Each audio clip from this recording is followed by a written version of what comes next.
coming today. As I mentioned, we have some handouts here.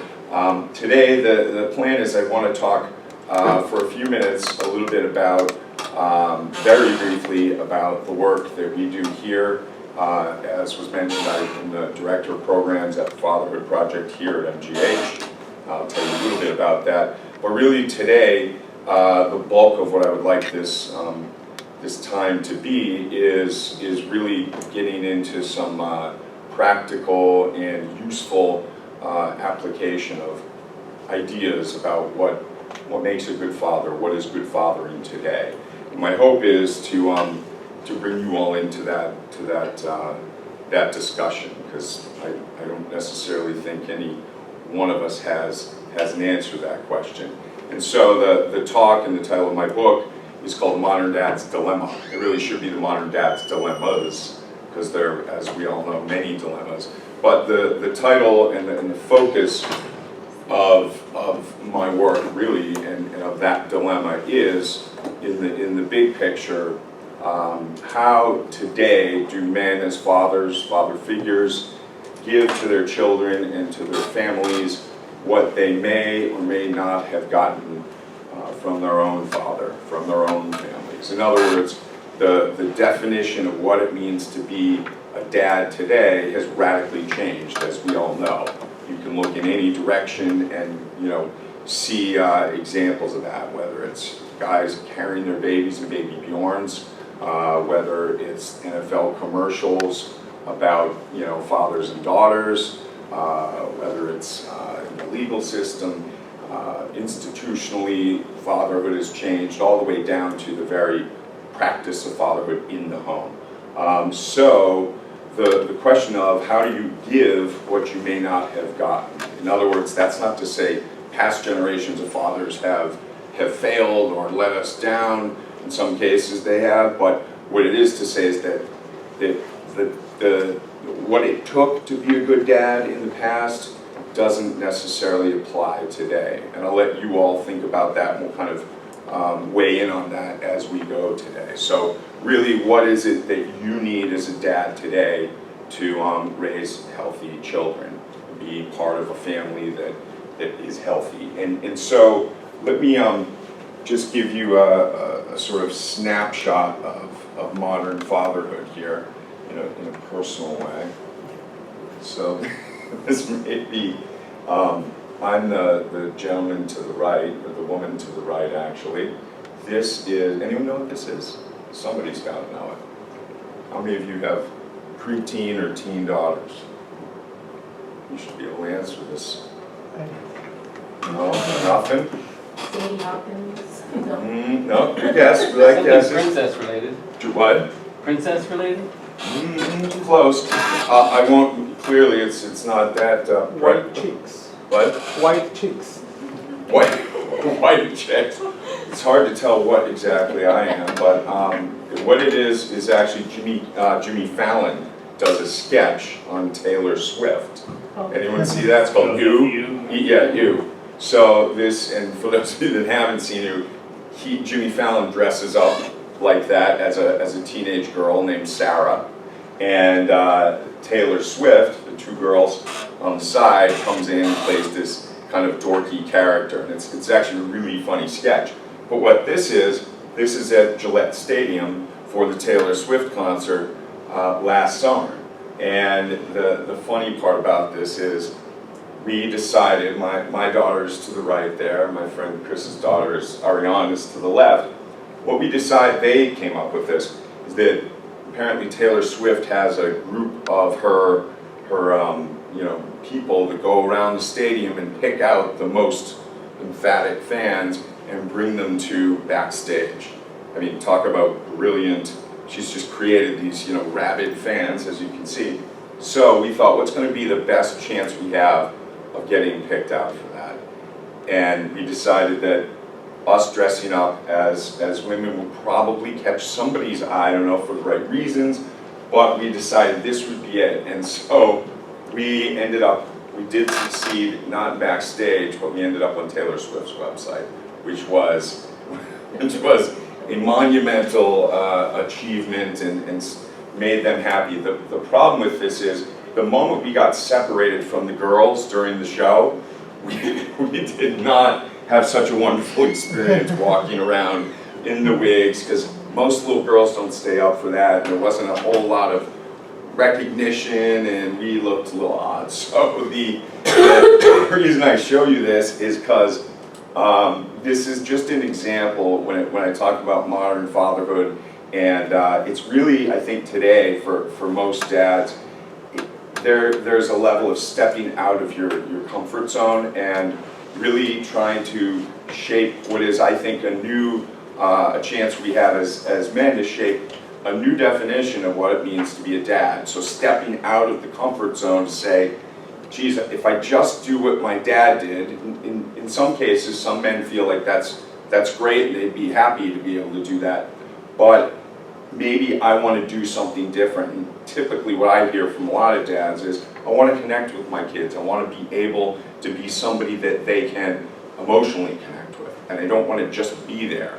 And I think that's one of the central changes we're undergoing today, which is the desire for dads to be connected, to be more engaged beyond the breadwinner, but to really change the definition of what we do as dads. So I show you this kind of awkward, funny picture to show this was something that we both decided, our daughters wanted to do. I didn't necessarily feel that comfortable, but the idea was we're just gonna do something that they want, and it was making a memory as well, and it definitely made a memory. So the question is for you all that I'd like you to think about is, and I didn't even ask, how many of you are dads, or how many are parents here? Let's get a show of hands. Okay, good. How many of you have children under 8? Okay, teens, so we'll say 9 to 18. Okay. Uncle. What? I'm Uncle of 2 teens. 2 teens, great, okay. How old? 13 and 18. 13 and 18, okay, and then how many of you have adult children, 18 and, okay, good, I know, we're not worried about the math there, don't worry. So, all right, the question I want you to think about as we go here is, what does it mean to you to be a modern dad? What is it, and how is that different from your own experience with your father? Are there things that are very similar? Are there things you want to change? Are there things that you have changed? Are there things that you would like to kind of transmit to your kids and pass on? So that's sort of the running thought I'd like to start with, and maybe by the end we can kind of revisit this idea of what does it mean to be a modern dad to you, okay? And for moms here, I think that this change has happened in large part because of women, and because of the work that women have done to change what it means to be a girl, what it means to be a woman, what it means to be a mom, largely through the feminist movement, the women's movement, other larger forces, economic forces at play as well, but really that prompted what I think we see today, which is men reevaluating their role in the home. And that necessarily has shifted things for moms as well. So we'll go on. The Fatherhood Project, just a quick sketch, what we do here, 3 areas: research, programs, and training. Our mission is really about, it's funny because we started in the writing of our mission statement 3 years ago now, and we had things reversed. It was to work primarily, the word dad came before children, and as we kind of developed and sort of did versions of it, we came to settle on this as the mission statement, which I think is significant that we reversed it. Our mission is really about children. It's about improving the health and well-being of children by working with dads and getting dads to be more active, informed, and emotionally engaged. So that's the focus of what we do, how that actually plays out. Research, we're doing we've started a pilot in obstetrics and Vincent OB. We've done the first round of a survey just to get men's and new dads, mostly new dads, some were second or third time but to get their experience of what is it like to become a father, specifically here, what is the experience of coming in and going to your child's, going to prenatal visits. And we thought that'd be a good place to capture men's thoughts. We sat for 2 weeks in the lobby of Vincent OB with iPads and asked every man that walked in if he would be willing to take a survey, about 50 questions, 2 parts, fairly, 15 minutes, a lot to ask. They had to do part of it before they went in for the visit, and then when they came out, we had to find them and do part 2. And in 2 weeks, we had 411 guys fill out the full survey, some 570 approach. So to get that kind of response alone tells you right away, which is something I think one of our hypotheses was that guys have a lot to say. Men have really not been asked this question, and there's a lot we can learn from that. So I won't go further into the study, but the idea is that we're using these results to look at the practice and to look at how father-friendly, how family-centered are we in obstetrics. And Hiyam Nadal, the head nurse, she's been a champion of this from the moment we did a very brief presentation to her department. It was 2 years ago. And so we're going to use the results of that to improve the practice in very practical ways, and also get some research out, because this is fathers in healthcare, believe it or not. There's still there's a lot of room to improve. Like I mentioned, institutions have shifted. The law engages fathers in different ways. Education does. Government programs deal with fathers much more. In healthcare, as a general overview in the system, there's been very little focus on dads and how do we bring dads in. And so we're hoping to impact that in positive ways. And that's not to say all dads, because part of what we have to figure out is, how do we engage men in women's lives and children's lives, and meet them where they are. So some guys aren't in a place where we want every dad to be at every visit. We still have screening for domestic violence and to make sure, but unfortunately that sort of image of men as sort of either tangential or as potential problems can sometimes shape the way the system interacts with men. So that's the beginning of the research. We're also doing programs, and that's sort of the main focus of what I do. Revere is our Revere Health Center. We have a Dads Matter.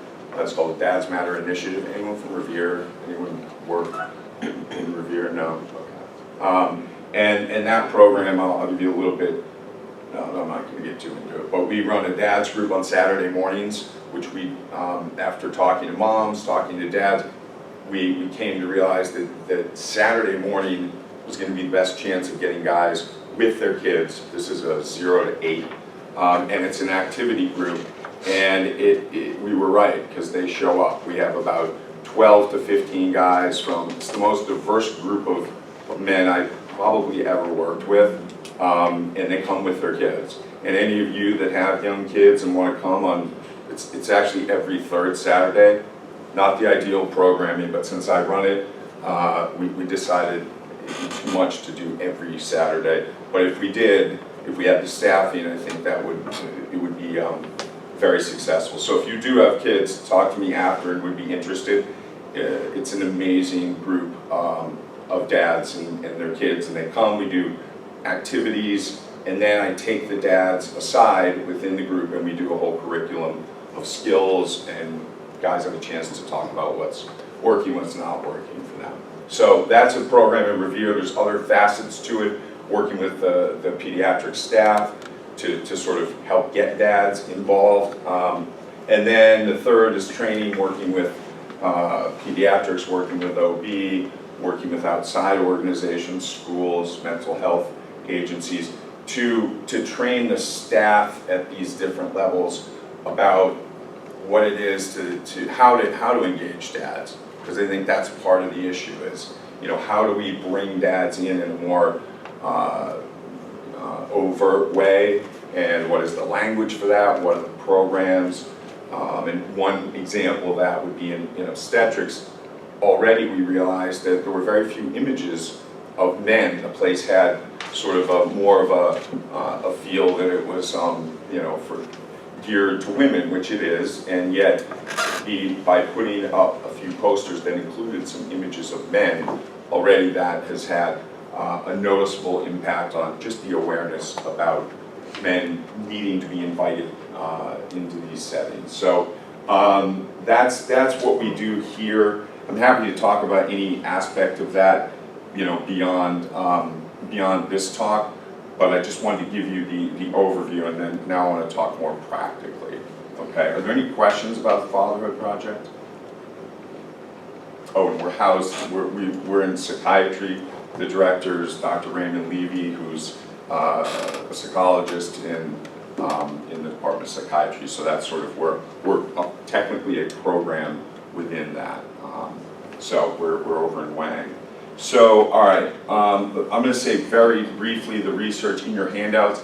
There's a one-pager. The long story short is, and why I think that there is so much change in systems like healthcare are open to change, is because we now have the science. It's no longer a question of, should we engage dads? Do dads matter?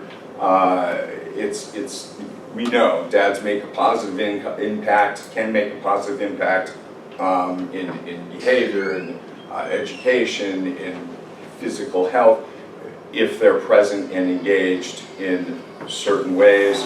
And we all know that the longer story of, and where the research had been up until about 10, 15 years ago, which is the impact of fatherlessness, of father absence. That's sort of the story that we're now starting to include the positive aspect. So it's no longer a question of, do we engage the dad? Or is this important? Because we know that whether or not you engage the dad in, let's say in obstetrics or in pediatrics, he's going to make a difference in that child's life. The question is it going to be a negative one, or is it going to be a more positive one? So kind of out of sight, out of mind doesn't work anymore, and this is supported by the research, and this is just a meta study that gives you a sort of overview. But there's a very rapidly growing body of research across disciplines to show the real impact that dads have on kids. So, and I said you have a one-pager on that there. Now let's get down to kind of nitty-gritty. Just want to give you, I don't have audio. Let's see if you guys can hear this. Dads today are different, you might have noticed. Parents are different, we're more involved, we're more touchy-feely, we're more their friends. I grew up in the 60s, my dad was an ex-Marine, he wasn't your friend. Move your butt out of the damn car now. Right? Today's dad, at the park, you've seen him with the toddler. Gregor, what did we agree to?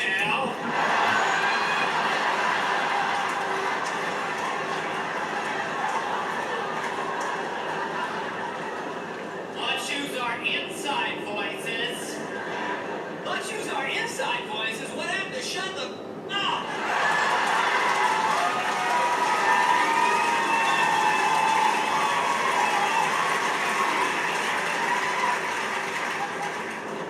Oh man, I'll give you something to cry about. That was my dad. I'll give you, now it's like, Gregor, I feel your owie.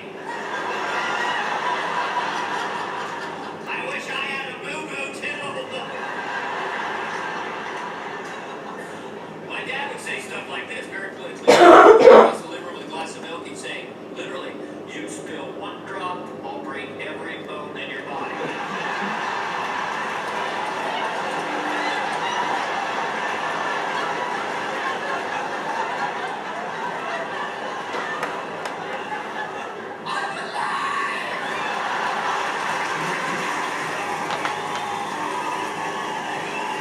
So that sort of captures where we are, I think, quite nicely.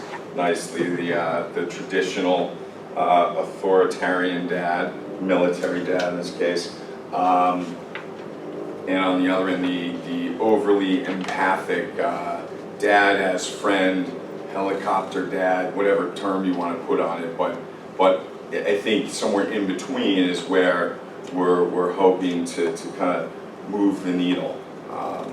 Not totally authoritarian, but more authoritative. And I think he captures it great with what did we agree to, which is, I heard a great term which was they call negotiation generation. How kids today are growing up to be expert negotiators, and I can testify to that with an 11-year-old son and a 13-year-old daughter. Who, I mean, my son especially is just a master negotiator at this point. And I think that there's lots of reasons for that, but part of this is we've kind of, in my eyes, opened up the genie's bottle, or you could call it Pandora's box, but in wanting to connect with kids and build a stronger relationship, I think it sort of removes or makes it harder that sort of dad as, final answer. My dad didn't have to say anything. He could give me a look, and that told me exactly what I needed to do. Whereas today, he didn't ask me too much about how I felt about the relationship. Let's put it that way. He was more, children are meant to be seen, not heard, and there's very great, lots of positive aspects to that. Yet I think it makes emotional connections very hard, and we do know that kind of connection ends up serving children really well, and also serving men well in terms of outcomes. So I'm going to just quickly go through these. That's November '71. I'm the little guy in the back there who's brooding. My folks divorced when I was 3. So for the first 4 years, I didn't really have much image of a father other than they were in conflict for most of my beginning of my life. My older brother there in the front, and I think I'm so upset actually, not so much because of my dad, but because I'm wearing a matching velour jumpsuit that my brother and I were not twins either. I know that was probably, anyone else have that was in the 70s growing up, but yeah, it was a big thing, wasn't it? Dressing them both together. And I just remember how itchy that awful suit was. But this was, like I said, around the time my father left, I was fortunate, some years later, a stepfather, my stepdad, Dave, there on the right, another nice fashion statement with the Speedos in the 70s. But I had a real great father figure come into my life, which for those of you that are step parents or uncles or really engaged adoptive parents, grandparents, that father figure role, I think, can be so hugely impactful in kids' lives, and don't underestimate that. And I know that can be a difficult one to negotiate. I was not exactly the sweetest guy when I realized that my stepdad was actually going to be telling me what to do. At first it was all very fun and games. He was real nice, and here we are on the boat. But once I learned that he was actually stepping into the role of kind of disciplinarian, it got very complicated. And to his credit, he was 25 years old and took on myself at 8 and my brother at 11, and really stuck it out. And I don't think I'd be here today if he didn't. And that's a longer story. The legacy of my father was a lot of anger, a lot of alcoholism. He had a lot of problems, and they impacted the family directly. So again, a longer story, but the impact of a stepfather cannot be understated, or of a father figure in a boy or girl's life. I became a dad there. We still use these blankets, right? Are these still fashionable? and had my first daughter, and really that was sort of, and then my son came along, and that was the joy, and it was pretty quickly that, you know, I realized it wasn't going to be all fun and games, and that there was no real kind of map or even many books. This is my daughter was born in 2003. There was very little at that point in the way of, you know, what do I do as a dad, as far as the literature. And so the story goes a little bit further back. I actually made a documentary film about men and their fathers, but that was before I was a dad. And as I was doing this work and became a dad, I listened to stories of dads. I spoke all over the country and some internationally to groups of fathers, and the result of those talks and listening was this book. And it's got, you know, I'm going to share some of the exercises, or I call them practices, because I found one of the things that I heard and saw and knew was that I think there was a skill lack, sort of skill base that was missing for myself, but really for the dads that I talked to all over at all different sort of levels of, or just a really diverse group of guys and different experiences. That was one of the commonalities, like, what do I do? Thinking about it is important, and ideas and research, but the main focus was let's find some practices as parents that help and that can work. And so that was sort of the beginning of the practical aspects of this. And you know, the work is developed over the years, but some of these things I want you to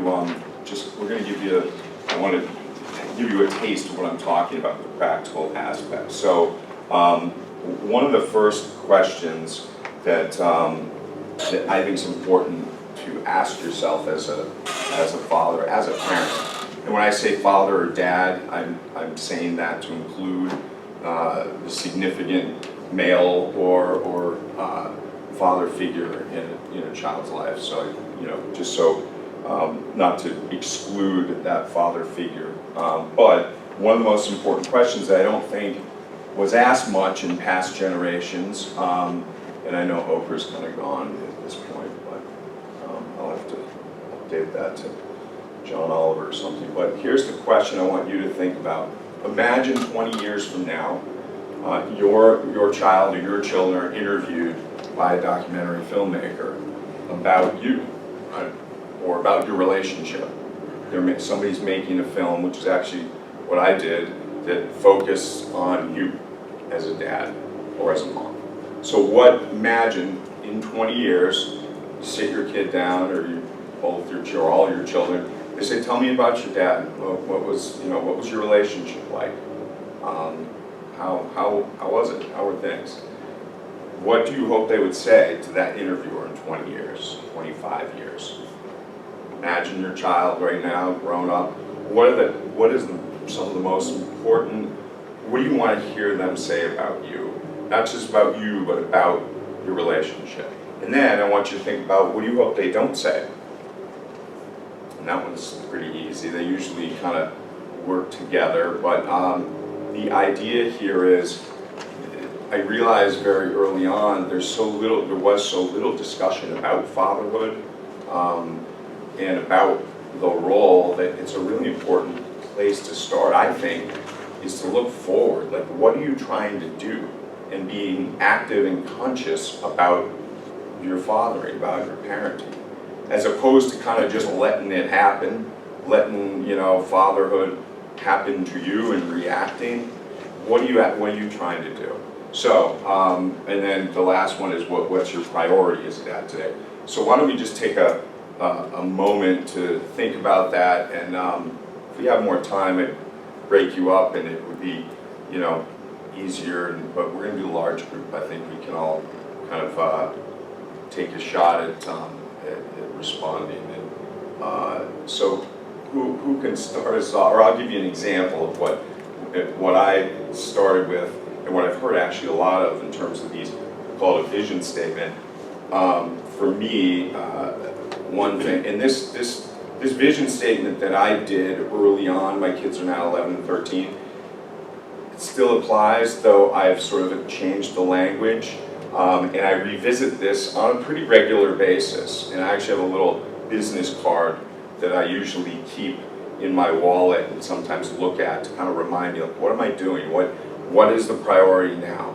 And really, the early on, my thought was, I want my kids to say that Dad understood who I was as a person, and not like somebody that he wanted me to be, but that he really knew who I was, and that was important to him.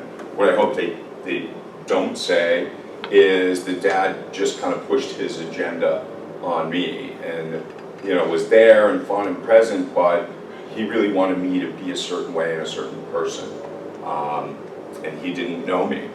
That would be my sort of worst case, is 25 years down the line, they look back and they say, he missed it, like he didn't get me. So my priority has, from a very young age, with both my kids, has been to really try and listen and focus and pay attention to who they are, what's interesting to them, how they react to certain situation, what's important, and that requires listening, and that's a challenge that I really, to this day, still work on in all my relationships, but with my kids, it's really hard to listen when you have all the right answers. I don't have all the right answers, but no, it's hard as a parent to listen when you see that your child's going in a direction that you think is going to end badly, or when you have been through that experience yourself, or when you have some good advice. It's the hardest thing for, I think, a lot of dads, is to keep that back for a moment and really focus in on what your child's saying or what they're trying to say. And so that priority to this day for me is really paying attention. It gets harder because they're getting older, and it's not, there's less time, and they don't necessarily always come forth. So listening and being there and listening for what's not being said is really important too. And so that's an example. A lot of guys I hear say, I would say the most common theme is, I hope that 20 years from now they say, I could go to Dad, and with anything, with the good and with the bad. I felt comfortable, I had closeness, I was connected to him. That's really what in general people say in a lot of different language, but and then I hope that they don't say Dad wasn't there for me, whether physically, but Dad wasn't present for me. So I'd like you to take a moment. Anyone have, we'll start with, what do you hope they don't say? It's usually a little easier. And we'll just shout out and raise your hand either way. What do you hope your kids don't say? Oh, sorry. Dad was entering cages when he should have been Dad. Well, I mean, I think pushing the agenda thing is a big deal, but it's one of those things where you look back and like, oh, I'm glad my dad made the decisions. Like, I'm glad he didn't let me, the only sport he didn't want to play was football, so now I can run, and I never run because he blew out his knees. Yeah. Football, so looking back, he made a lot of right calls and pushed me in a different direction. He never let me get a BMX because he didn't want me going off jumps and getting a ruptured spleen. So, those are two things I remember he didn't let me do, at the end of the day. right. He didn't really push the agenda, so I would say that. Yeah, that you want your kids to what? Well, how would you? Okay, so I would say, what I hope he would not say, that I pushed him into things he didn't want to do. Okay, too hard. Pushed him to schools he didn't want to go Right. to, pushed him into things he didn't want to do. Yep. Okay, and then you hope they do say, That I was there for him and a friend, but also kept enough distance to show him right from wrong. right from wrong, or Authoritative. yeah. I'd say, I always, authoritative, there's got to be better language for it, but being, Right, being there, okay, so you hope they would say that, it's tricky, that the agenda part, you're right, because you won't know, a lot of this is long-term, that's why I'm getting you to think about this, is in the short term, it might feel like, oh, he's pushing me down this road, I don't want this, but it could end up being positive. I think just being aware of it is part of the battle. And why the Dana Carvey thing is funny, because he turned out great despite the way his dad was, and we don't know how the other way of, negotiating is gonna work out. That's So true. For me, I'm like, I have a pretty good roadmap, I thought. Yeah. I don't know if I'm screwing it up, that's why I'm here. Yeah. Well, I think that, I think that's part of the shift here, is that it's just really, I think you're not alone in thinking about that, and that's, I think, part of the most important thing. Just the fact that we're thinking about fatherhood and what we want to do and is critical. And I think the short answer to am I screwing up, you're not going to know, it's like we don't arrive at one point like, and the answer is you screwed up, as that we all know. But I think there's a lot that along the journey we can do as parents and as dads specifically to kind of get a read on that, and that's really actually the heart of when I talk about emotional connection. It's really the heart of all the work that I do in the field, but also personally, and that is it's relationship. It's about building a relationship, having a foundation, and that requires dialogue. That requires listening and speaking, but probably more listening than speaking. So that, a little bit along the way you can find out, hey, how am I doing? And actually, I have a very concrete exercise to do to help do just that, to build that dialogue. One of the things is, I think that we struggle with or have really, and I'm speaking very generally here, but is language, and is putting words to, whether it's what we feel, putting words to our experience, and versus the strong silent type, and but really in relationships you can't do it without language. It's really critical. Now there's nonverbal, and there's all kinds of ways to build a relationship without language, but as men, I think it's critical to build a dialogue with our kids. And one of the things we, I think, generally speaking, don't do, and what most of us weren't taught, is to find out how we're doing. One of the most obvious, but maybe it's not so obvious, but I think it's missed, is, what? We can ask our kids how we're doing. Like I said, I don't know how many of you, if your dad ever asked you, like, hey, how am I doing? My dad was not interested. I doubt it even occurred to him to take to hear what I thought about the relationship. I would say if that was your experience, you were lucky to have that dialogue. But asking our kids how you're doing, it's vulnerable. Some guys feel like that's going to really take their authority away, that would be giving up and becoming too much like a friend. So we can sort of bat that around a little bit, but that to me is one of the most straightforward and, I won't say simple ways of being connected and realizing that vision is talking to your kids about how you're doing. I have my kids, I change it, but I have them give me a grade, and we'll go into this when we get to the exercise, but I don't think Dan Carvey's dad was asking him how well he was doing, right? So more on that in a moment. All right, one quick, any other vision? What do you hope your kids say? What do you hope they don't say?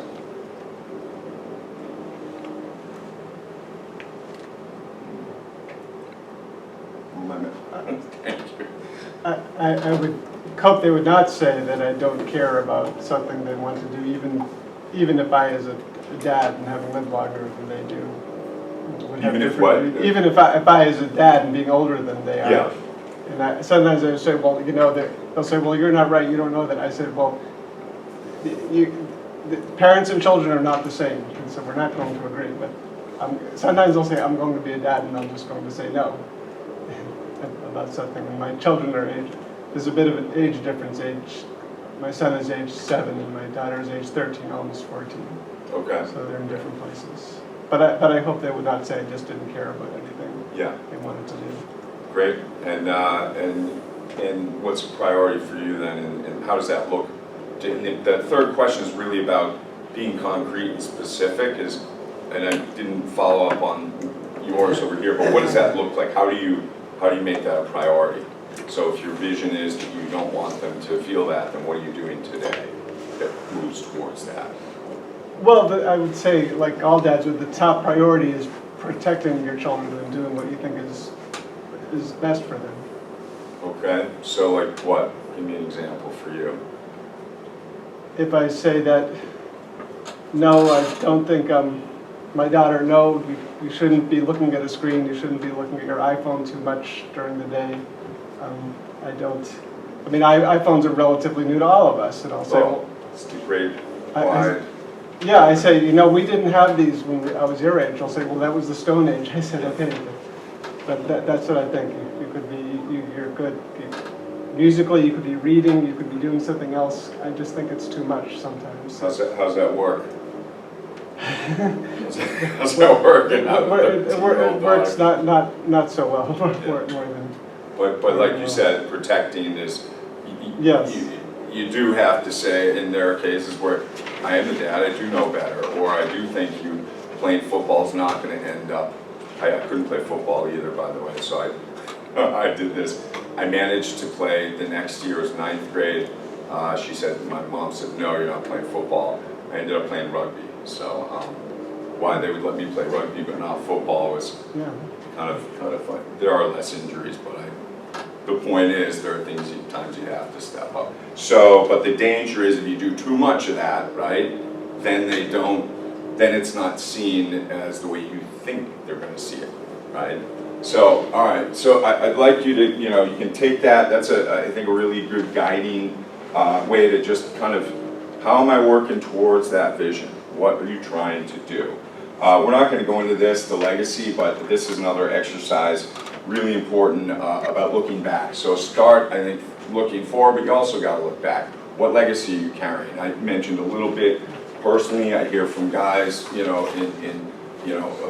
very one commonality often around. I think of gifts and liabilities. When you look back, what am I left with? What is the legacy that I need to now either change or do away with or do differently? And there's a whole list of different qualities, and if you don't see them up there, I often ask dads to put it in there. But like, what are you carrying that you don't want to pass on to your kids, and how are you going to do that? Then on the other side of it is, what are the gifts that you got? Because the reality is, our kids are going to do the same thing.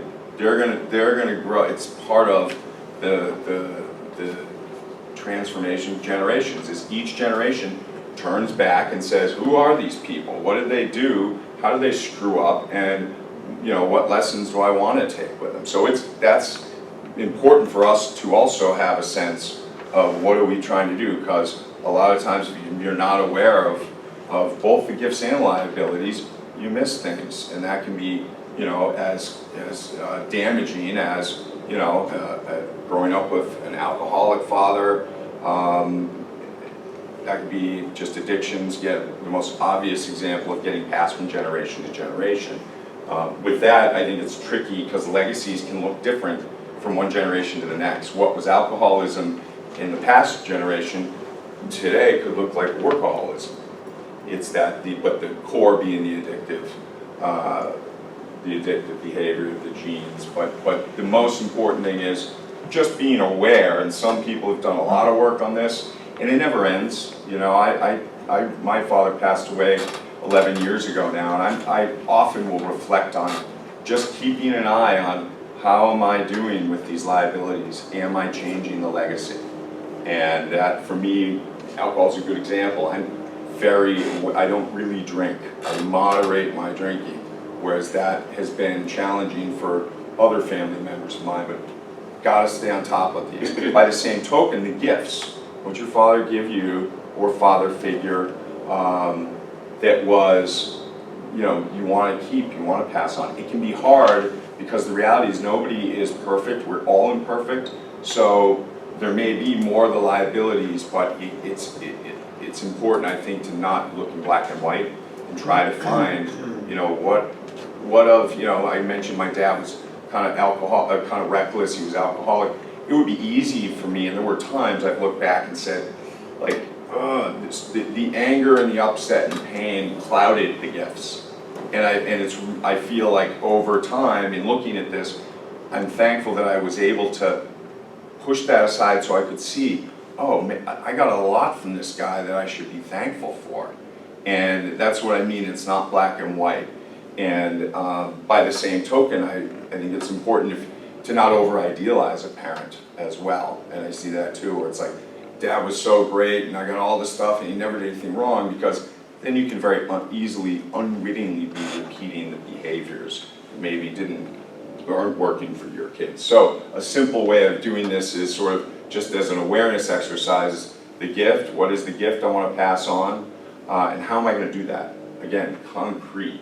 How are you going to then do that with the liabilities? What does that look like? Your dad wasn't there, you want to be there for your kids? Great idea. What does that really look like day to day? Because again, short term, long term, it's easy to lose track of the day by day and say, oh well, as soon as this ends, I'll be more present. I'll be able to, you know, work from home. What are you doing today to change that, and to make sure you don't pass it on to your kids? Any questions about the past, the legacy? It's a whole, obviously, a very big topic in itself. Okay, here's the last thing I want to do, and then we'll kind of have a few moments to ask questions. I mean, I expect you know, ask me as we go here, but the heart of it is really, in terms of practices, I think is intimacy, connection. What I think it was know and be known, knowing who your kids are, and then being known by them, and that is, you know, letting them into a little bit about who you are, what your story is, who you are as a man beyond the you know, sort of father, distant mystery, man of mystery. Being able to build that relationship requires both, and that, you know, being knowing and listening, but also speaking, and that gets back to, you know, the importance of language. So as I mentioned before, well, let me do this. In your packets, real quick, you can flip to the second page. It's the Modern Parents Quiz. How well do you know your child? We're not going to do it now, but this is a really great exercise and this one is for, I have a version that's for older kids, so, but you can adapt the questions. I encourage you to try this and see how you do. And the point of this exercise is to know your children. You have to do what? You have to show up. You have to listen. You have to be present. So this exercise is meant to be kind of just an awareness tool to say, at all times, I should be able to answer all these questions. That's the ideal. And again, you may, these exercises are meant to be adapted as needed. I think what's even good to do is say, what are the 3 things that I should know about my kid at all times? Just to simplify, there's 10 here. But what are the 3 things I should know as a dad? One for me is school. What are they doing in school? I think that's on here. Well, maybe it's not. This is for the younger version, but the older version is, you know, can you name 2 things your child's done in school in the last week? Could be in daycare. I mean, you can adapt these depending on how old your kid. And if I can't answer that question, then it reminds me, like, ooh, I should find out. I can find out from reading the newsletter that comes home from the teacher. I can ask my kids. I can talk to my wife in my case. I can go into the school. There's lots of ways to get the answer.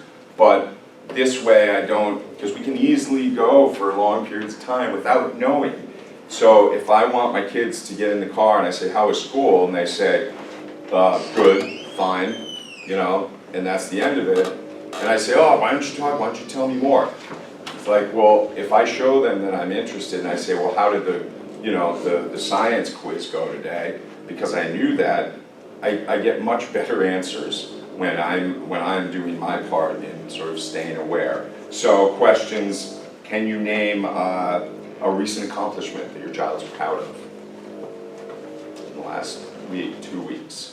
And can you name something that disappointed your child recently? And if you have small kids, that can be really, you know, a good way to kind of focus you in. What disappoints your child? What gets them upset? So this is really about presence and listening and being focused on them. So what size are your kids' clothes? How many of you have, what do we say, 0 to 8? Are there any new dads? How many new, yeah, how recent? Well, 2.5 years. 2.5 years. You?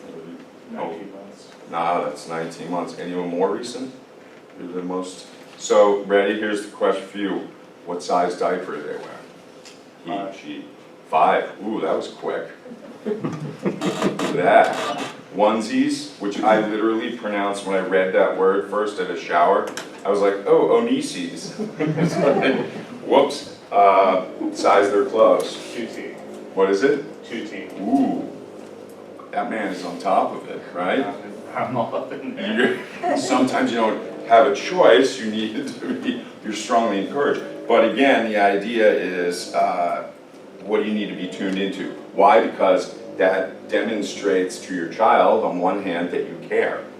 I cannot tell you how important it was to my daughter that I made a real effort to memorize the names of, she had all these dolls, and they all looked the same.